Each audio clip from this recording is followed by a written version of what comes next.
Yeah, officially, the central government, after the report coming in from INSAGOG, the official lab notified by the government of India has come out, and they have clearly said both the cases which we had sent for genomic sequencing from Karnataka have been proved to be Omicron positive.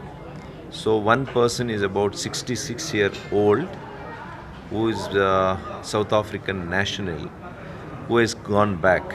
But we have tracked and traced his primary and secondary contacts of 24 and 240 people respectively.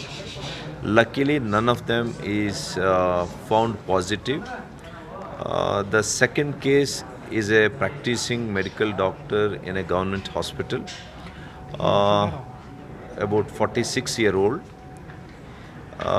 When there was some symptoms, he had tested, he had subjected himself for testing, where his CT level, since it was very low, it means that the viral load was high.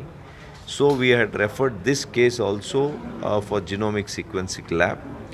So today, the confirmation has come that this person is also carrying Omicron. We also traced his primary and secondary contacts.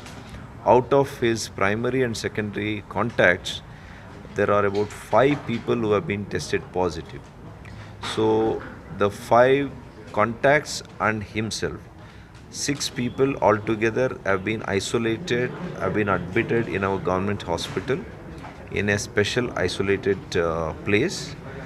Luckily, none of them are presenting any serious symptoms.